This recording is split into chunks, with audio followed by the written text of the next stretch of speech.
জয় শ্রী শ্রী ঠাকুর রামকৃষ্ণ।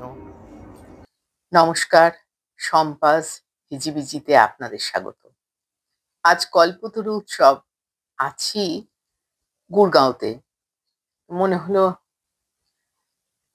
1 জানুয়ারি 1886 রামকৃষ্ণদেব কল্পতরু হলেন। তার অনুরাগীদের কাছে বা ভক্তদের কাছে তিনি অবতার রূপে ধরা দিলেন। এই দিনটি একটি বিশেষ দিন হিসেবে আমরা পালন করি।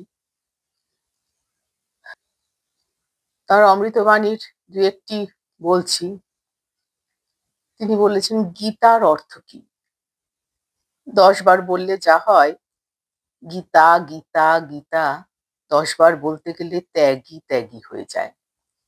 গীতার এই শিক্ষা, হে জীব, সব ত্যাগ করে ভগবানকে লাভ করার চেষ্টা করো।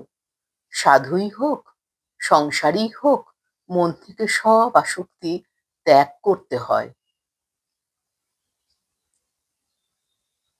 কল্পতরু তুমি, তুমি ভগবান, রামকৃষ্ণ তুমি ব্রহ্ম সমান। তাঁর বাণী,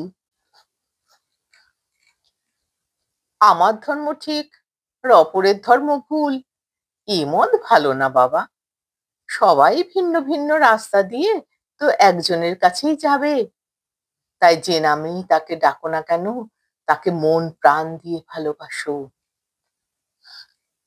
তার বাণী, তুমি জীবনে যে কাজই করো না কেন, নিজের মনকে সর্বদা ঈশ্বরের প্রতি সমর্পিত রেখো। তাহলে মনের মধ্যে শান্তি পাবে, সাহস পাবে।